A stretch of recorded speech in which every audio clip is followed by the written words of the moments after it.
ओम नमः शिवाय। आज हम शिव महापुराण का रुद्र संहिता का चौथा खंड का चौथा अध्याय पढ़ने जाएंगे। उससे पहले हमने पिछले अध्याय में पढ़ा था शिव पार्वती विहार, स्वामी कार्तिकेय का जन्म, स्वामी कार्तिकेय और विश्वामित्र। आज पढ़ेंगे कार्तिकेय का खोज। ब्रह्मा जी बोले, इस प्रकार उस दिव्य बालक को लेकर वे कृतिकाएं अपने लोक में चली गई।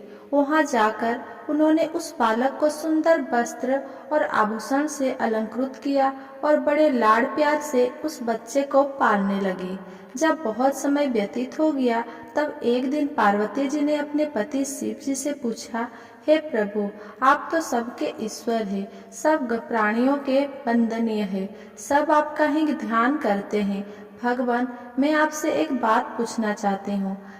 तब त्रिलोकीनाथ भगवान शिव ने मुस्कुराकर कहा, देवी पूछो, क्या पूछना चाहती हो। तब देवी पार्वती ने कहा, प्रभु, आपकी शक्ति जो पृथ्वी पर गिरी थी वो कहाँ गई। देवी पार्वती के इन वचनों को सुनकर शिव जी ने विष्णु जी, मेरा और सब देवताओं और मुनियों का स्मरण किया। ये ज्ञात होते ही कि भगवान शिव ने हमें बुलाया है, हम सभी तुरंत कैलाश पर्वत पर चले गए। वहां पहुंचकर हमने महादेव जी और देवी पार्वती को हाथ जोड़कर नमस्कार किया और उनकी स्तुति की। तब भगवान शिव बोले, हे देवताओं, मुझे यह बताइए कि मेरी यह अमोघ शक्ति कहाँ है, शीघ्र बताओ, अन्यथा मैं तुम्हें इसके लिए दंड दूंगा। भगवान शिव के ये वचन सुनकर सभी देवता भय से कांपने लगे।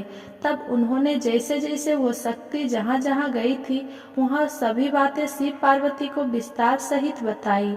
तब उन्होंने ये भी बताया कि उस बालक को 6 कृतिकाएं अपने साथ अपने लोक को ले गई है और उसको पाल रही है। ये सुनकर शिव जी और देवी पार्वती को बहुत प्रसन्नता हुई। वो दोनों अपने उस पुत्र को देखने के लिए बहुत उत्सुक थे। तब शिव जी ने अपने गणों को उस बालक को कृतिकाओं के पास से वापस ले आने की आज्ञा दी। भगवान शिव की आज्ञा पाकर उनके वीर बलशाली गण, क्षेत्रपाल और भूत प्रेत गण लाखों की संख्या में शिव जी के पुत्र की खोज में निकल पड़े। तब उन सब ने वहां पहुंचकर कृतिकाओं के घर को घेर लिया। ये देखकर कृतिकाएं भय से व्याकुल हो गई।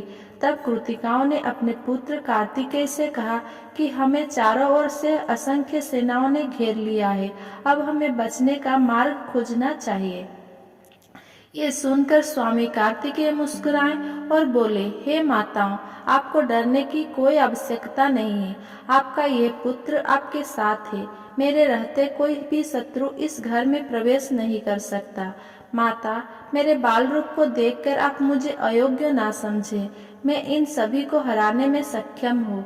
इससे पूर्व की कार्तिकेय इन गणों की सेनाओं का नुकसान पहुंचाते नंदीसर उनके सामने आकर खड़े हो गए और बोले, हे माताओं, हे भ्राता, मुझे संसार के संहार करता भगवान शिव ने यहाँ भेजा है।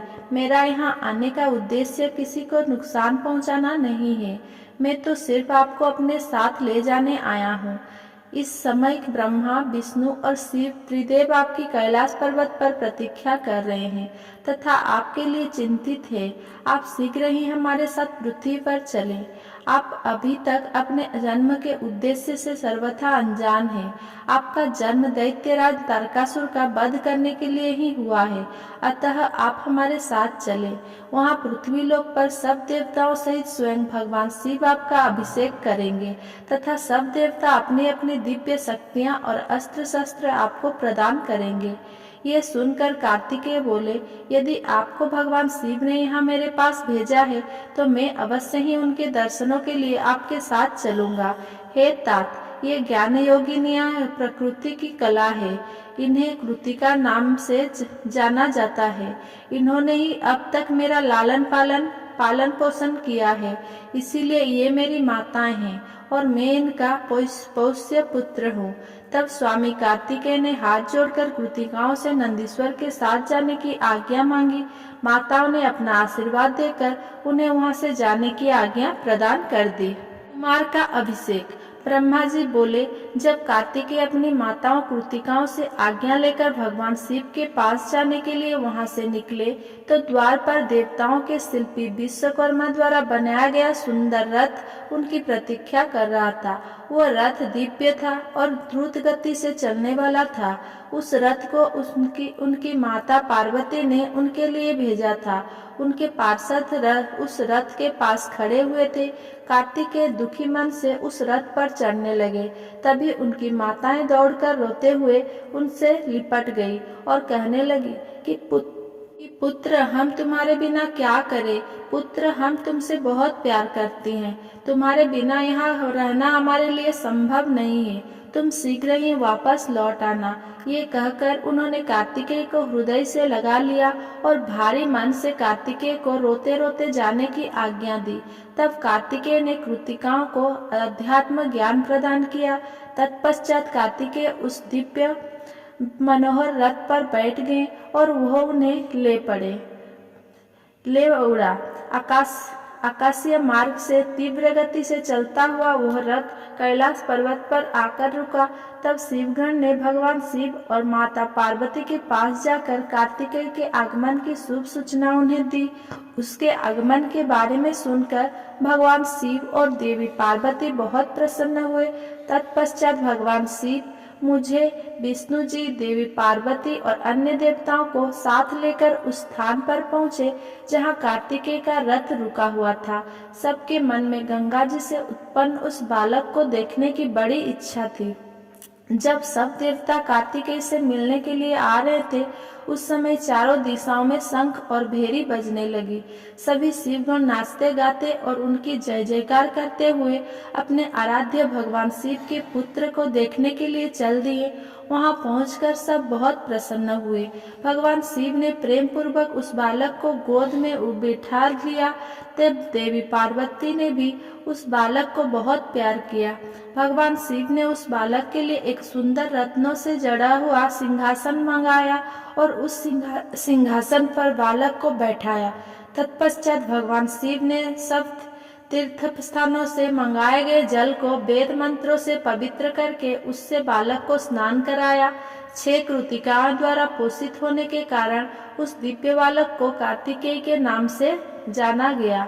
तीर्थ के पवित्र जल से स्नान कराने के उपरांत सभी देवताओं ने कार्तिकेय को तरह तरह की अमूल्य वस्तुएं, विद्याएं और अद्भुत शक्तियां प्रदान की। तब सर्वप्रथम देवी पार्वती ने अपने पुत्र को हृदय से लगाकर उसे चिरंजीव होने का आशीर्वाद प्रदान किया।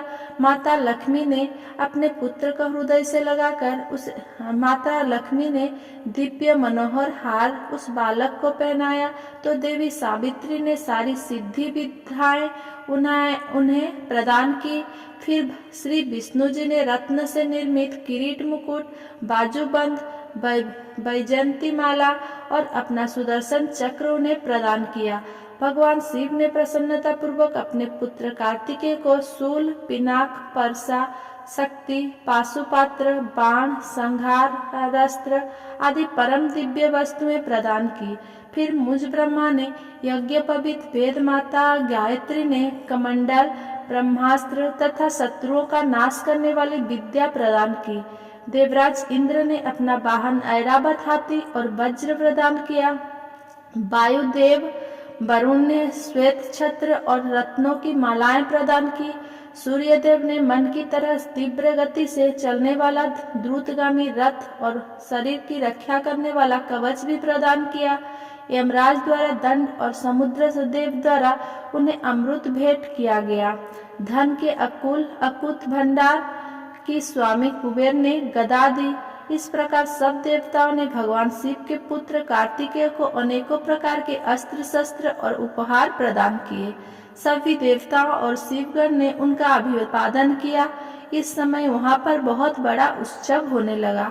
चारों ओर हर्ष की लहर दौड़ रही थी। 6वां अध्याय, कार्तिकेय का अद्भुत चरित्र। ब्रह्मा जी बोले, नारद, इस प्रकार सभी अभिष्ट देवताओं से आशीर्वाद प्राप्त करके कुमार कार्तिकेय बहुत प्रसन्न हुए। उन्होंने सभी देवताओं को धन्यवाद व्यक्त किया।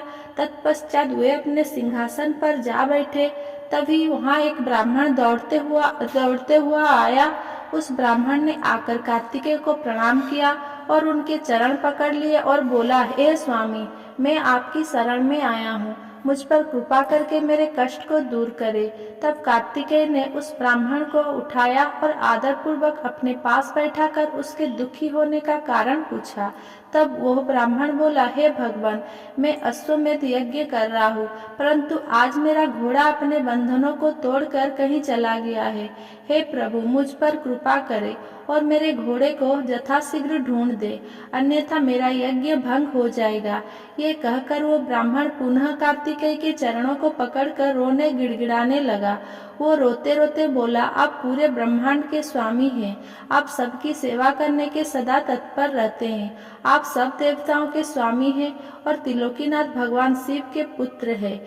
इस प्रकार उस ब्राह्मण द्वारा की गई स्तुति को सुनकर कुमार कार्तिकेय बहुत प्रसन्न हुए। तब उन्होंने अपने वीर बलशाली प्रमुख गण वीरबाहु को बुलाकर उस घोड़े को जल्दी से जल्दी ढूंढ लाने की आज्ञा प्रदान की तथा यज्ञ को विधि विधान के अनुसार पूर्ण कराने के लिए कहा। तब वीरबाहु ने कार्तिकेय को प्रणाम किया और ब्राह्मण के घोड़े को ढूंढने के लिए निकल पड़ा। उनसे पृथ्वीलोक पर हर जगह उस घोड़े को ढूंढा। जिस व्यक्ति ने जो भी जानकारी दी उसके अनुसार वीरबाहु ने हर जगह उसकी तलाश की, परंतु वो असफल रहा। तब वो उस घोड़े की तलाश करने के लिए भगवान श्री हरि विष्णु के लोक बैकुंठ धाम गया। वहां जाकर वीरबाहु ने देखा कि एक घोड़े ने विष्णु लोक में बहुत आतंक मचा रखा था। विष्णु लोक में वो घोड़ा खूब उपद्रव कर रहा था। कुमार कार्तिकेय के उस गण वीरबाहु ने तुरंत उस घोड़े को बंधक बना लिया और उसे पकड़कर अपने स्वामी कार्तिकेय के पास ले आया।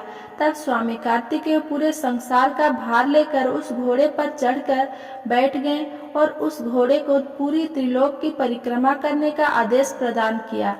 वो अद्भुत घोड़ा एक ही पल में तीनों लोकों की परिक्रमा करके लौट आया।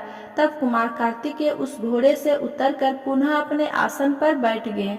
तब वो ब्राह्मण हाथ जोड़कर कार्तिकेय का धन्यवाद करने लगा और उनसे बोला, हे कि प्रभु, आप यह घोड़ा मुझे सौंप दीजिए ताकि मैं अपना यज्ञ पूर्ण कर सकूं। तब कार्तिकेय मुस्कुराए और बोले, हे ब्राह्मण, ये घोड़ा उत्तम है और ये वध के योग्य नहीं है, इसीलिए आप इसे अपने साथ ले जाने के लिए ना कहें। मैं आपके यज्ञ को पूर्ण होने का वरदान देता हूँ। मेरे आशीर्वाद से आपका यज्ञ अवश्य सफल होगा। 7वां अध्याय, भगवान शिव द्वारा कार्तिकेय को सौंपना। ब्रह्मा जी बोले, हे नारद, भगवान अपने पुत्र कार्तिकेय का अद्भुत पराक्रम देखकर भगवान शिव और देवी पार्वती बहुत प्रसन्न हुए।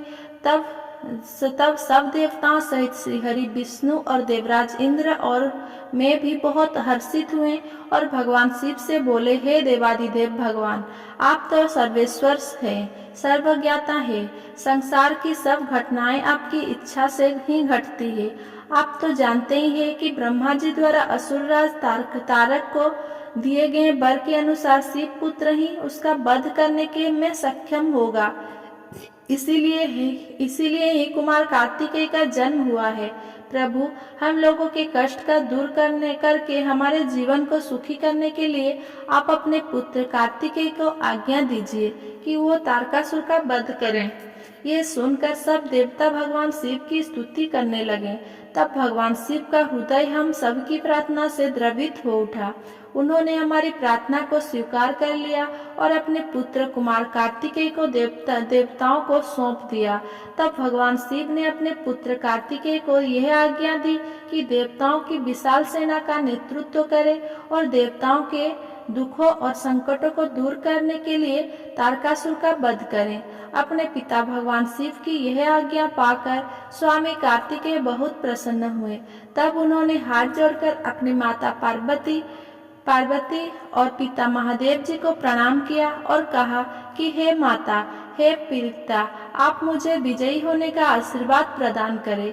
ये सुनकर भगवान शिव मुस्कुराए और बोले, कुमार, निश्चय ही तुम अपने इस प्रथम युद्ध में अपने घोर शत्रु तारकासुर का वध करके विजयी होगे। हमारा आशीर्वाद सदैव तुम्हारे साथ है। इधर देवी पार्वती के हृदय में अपने प्रिय पुत्र का युद्ध में जाने की बात सुनकर ही पीड़ा होने लगी। वात्सल्य के कारण उनकी आंखों में आंसू आ गए थे। वे बहुत दुखी हुई और कहने लगी, हे नाथ, हे देवादिदेव, मेरा पुत्र कार्तिकेय अभी बहुत छोटा है और वो तारकासुर महाबलीशाली और शक्तिशाली है। उस दुष्ट ने अपने दुष्टता से सभी देवताओं को भी परास्त कर दिया है। जब इतनी शक्तियों के स्वामी देवता उसका कुछ नहीं बिगाड़ सके तो मेरा ये नन्हा सा पुत्र भला कैसे उसको हरा सकता है। मेरा दिल मुझे कार्तिकेय को युद्ध में भेजने की आज्ञा नहीं देता है। मैं अपने पुत्र को अपने साथ रखना चाहती हूँ।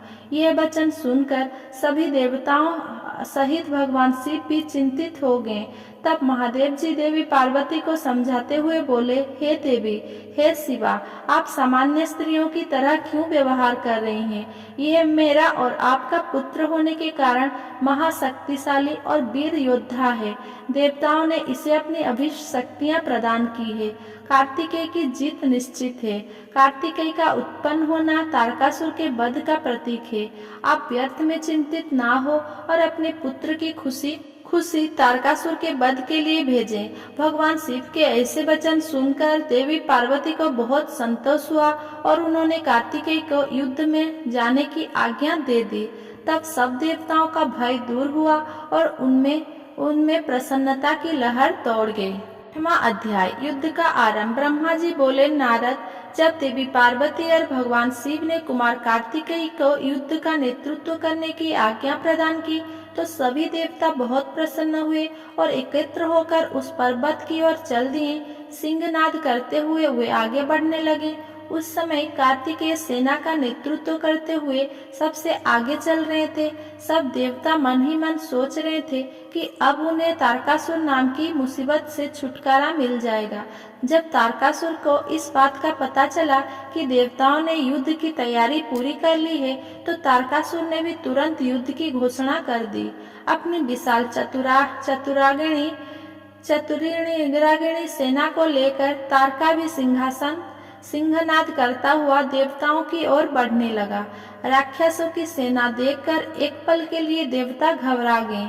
उसी समय आकाशवाणी हुई, हे देवगण, तुम लोग भगवान शिव के पुत्र कार्तिकेय के नेतृत्व में युद्ध करने जा रहे हो, इसीलिए तुम जरूर जीतोगे। तारकासुर कार्तिकेय के हाथों अवश्य मारा जाएगा। उस आकाशवाणी को सुनकर सभी देवताओं का उत्साह बढ़ गया और उनका डर दूर हो गया। उस समय दुर्दुभी और अनेक प्रकार के बाजों की ध्वनि आकाश में गूंजने लगी। तब देवता और राक्षस युद्ध करने के लिए पृथ्वी और सागर के संगम पर पहुंचे। दोनों पक्ष में बड़ा भयानक युद्ध छिड़ गया। युद्ध की भयंकर गर्जना से पृथ्वी डोलने लगी। देवताओं की सेना का नेतृत्व शिव पुत्र कार्तिकेय कर रहे थे। उनके पीछे पीछे देवराज इंद्र सहित देवताओं की विशाल सेना थी। कार्तिकेय उस समय इंद्रदेव के ऐरावत हाथी पर विराजमान थे। तब उन्होंने उस हाथी को छोड़ दिया और रत्न से जड़े सुंदर यान पर बैठ गए। उस सुंदर विमान पर प्रचेता ने सुंदर छत्र रखा। उस सुंदर विमान में बैठकर कार्तिकेय बहुत निराले और शोभा संपन्न लग रहे थे। उसी समय देवताओं और असुरों ने भयानक युद्ध प्रारंभ हो गया। पृथ्वी कांपने लगी और पल भर में खंड कुंडों में बदलने लगी। हजारों सैनिकों जो पराक्रम से लड़ रहे थे कट कर और घायल होकर धरती पर गिरने लगे। चारों तरफ खून की नदियां बहने लगी थी। ऐसा भयानक दृश्य देखकर बहुत से भूत प्रेत और गिदड़ी उस मांस को खाने और खून पीने के लिए वहां आ गए। तभी महाबली तारकासुर ने विशाल सेना सहित देवताओं पर आक्रमण किया। देवराज इंद्र सहित अनेक देवताओं ने उसे रोकने का बहुत प्रयत्न किया परंतु असफल रहे और तारकासुर भयानक गर्जना करता हुआ आगे बढ़ता गया। चारों ओर भयानक शोर मचा हुआ था। आक्रमण करते समय सैनिक बड़े जोर जोर से अपने मुंह से आवाज निकालते हुए आगे बढ़ रहे थे। देवताओं और राक्षसों का युद्ध बड़ा बीभत्स रूप ले चुका था। वहां भारी कोलाहल मचा हुआ था। तत्पश्चात देवताओं और असुरराज तारका के राक्षसगण आपस में द्वंद्व युद्ध करने लगे थे। एक दूसरे को मार कर वे अपने को बहुत बलशाली समझ रहे थे। वे पूरा बल के साथ एक दूसरे पर प्रहार करते। कोई किसी के हाथ तोड़ दिया देता तो कोई पैर। दोनों सेनाएं अपने को पराक्रम समझ रही थी। अगर मेरा ये वीडियो आपको पसंद आया हो तो मेरा वीडियो को लाइक कमेंट शेयर करें और मेरे चैनल को सब्सक्राइब करें। धन्यवाद।